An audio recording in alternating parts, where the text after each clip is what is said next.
Hello, my name's Stephen Rippon. I'm Professor of Landscape Archaeology at the University of Exeter, and I'm going to provide what will hopefully be a useful introduction to the southwest of Roman Britain that focuses on the question of the very distinctive identity that communities living within Dumnonia appear to have forged for themselves.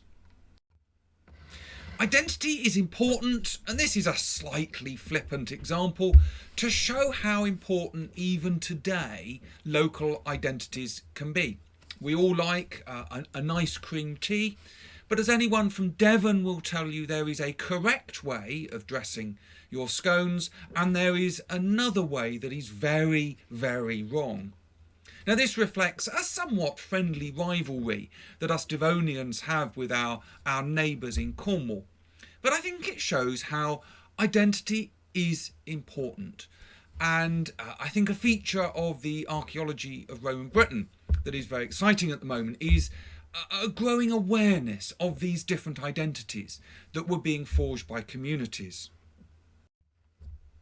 I'll be featuring the results of a major Arts and Humanities Research Council funded project.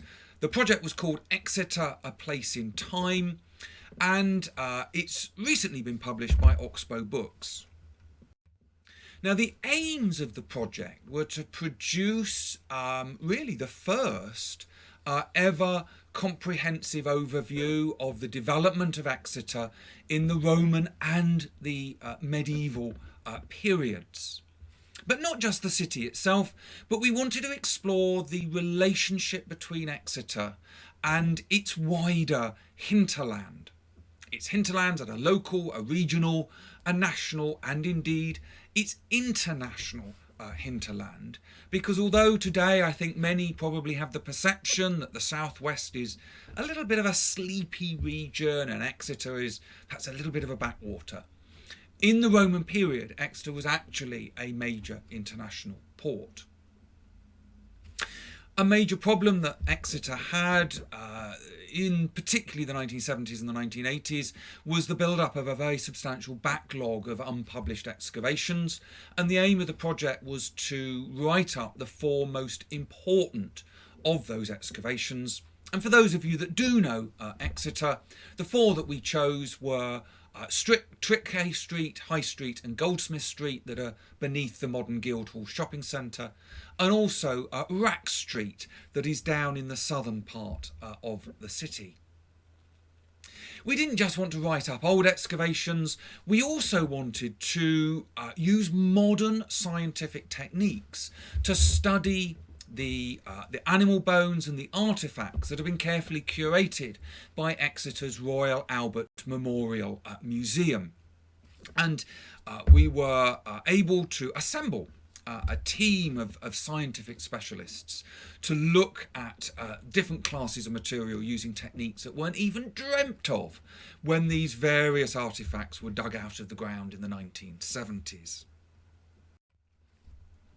So what I want to do really is sort of briefly outline the development of Exeter and indeed the wider southwest region, and also at the end just let you know about some recent discoveries at a site called Rippon to the south of Exeter. Now, the period of military occupation across the southwest was relatively brief. In the map on the left, you can see the distribution of all of the known military sites in the four historic counties of Cornwall, Devon, Dorset and Somerset. And right at the centre of that region was the legionary fortress at Exeter, a plan of which you can see on the right. Exeter was established as a legionary fortress around about 55 AD. It was held at full strength through to the sort of mid-70s, whereafter the garrison was sort of wound down and seems to have been pretty much completely withdrawn around about 80 or 85 AD. And that corresponds to the period when the military garrison from the southwest appears to have been withdrawn as a whole. Exeter went on to become a Civitas capital It once again was right in the centre of the southwest. It appears to have been the civitas capital of the Dumnoni. Its counterpart to the east was Dorchester, the civitas capital of the Jura-Treges. Those two towns had very different hinterlands in the Roman period.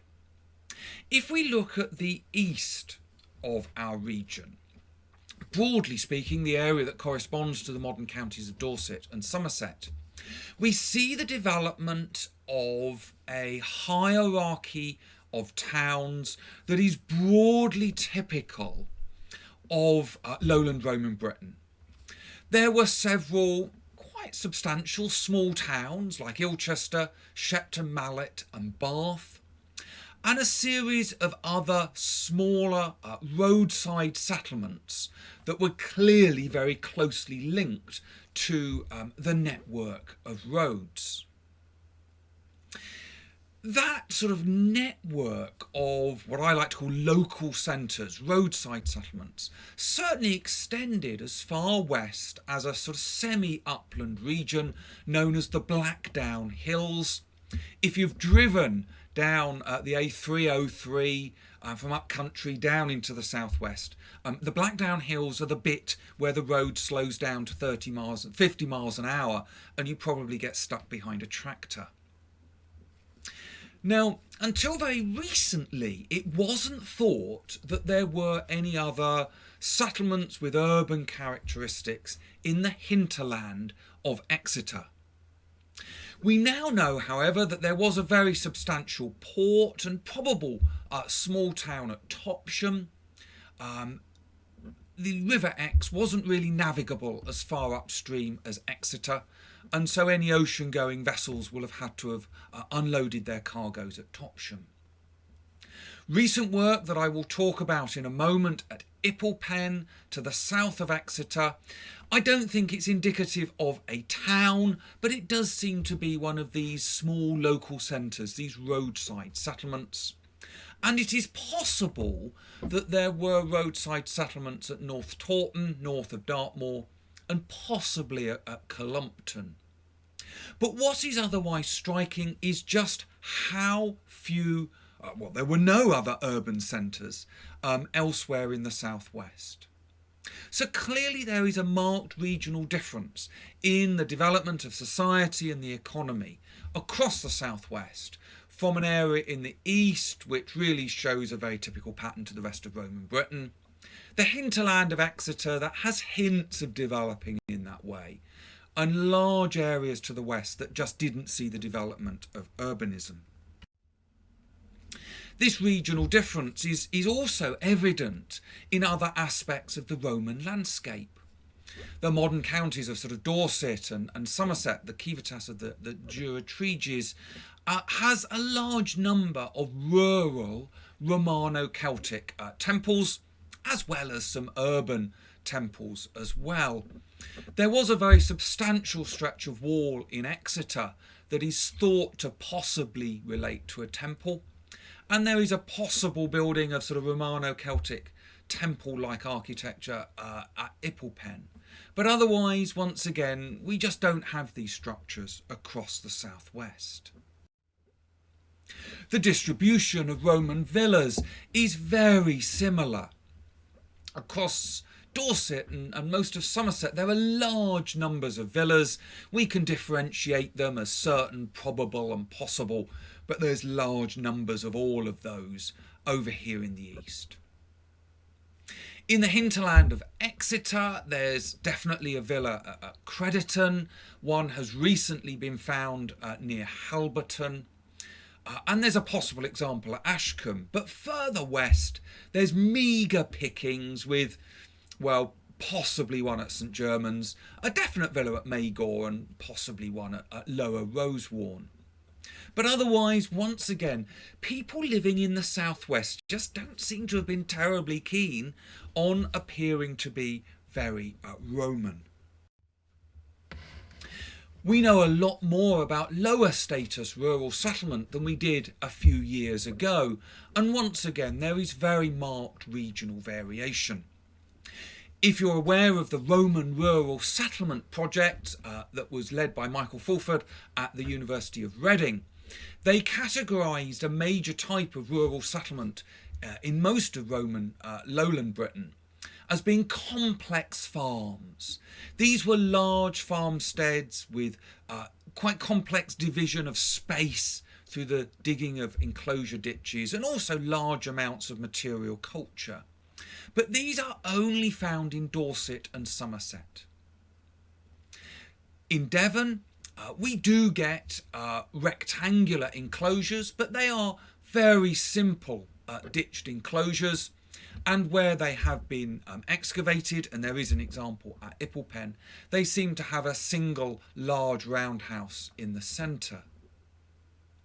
Further down the southwest peninsula, we see a predominance, however, of curvilinear enclosure forms. There's one or two in Devon, but these are quite early, whereas this tradition of curvilinear enclosures continues throughout the Roman period in the southwest. The most famous example is Henrietta Quinnell's excavations at Trethurgy. What is also interesting is that the buildings in both Devon and Cornwall in the Roman period are predominantly curvilinear in form.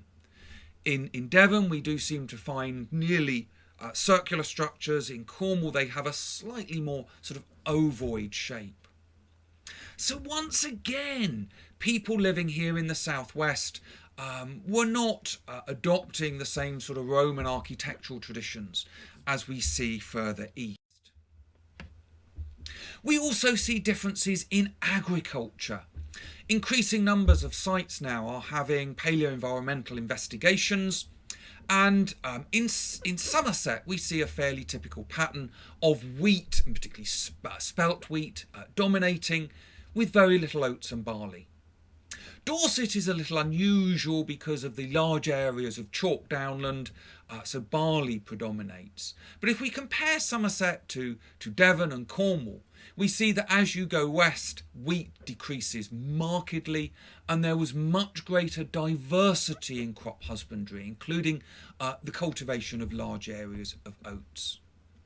Now, traditionally, I think people have regarded this as an indication that the southwest was perhaps a little bit backward in terms of its farming practices, but the historian Harold Fox has written very eloquently about this in the medieval period, and I do think there is a lot to be learnt by medievalists by looking at the medieval period.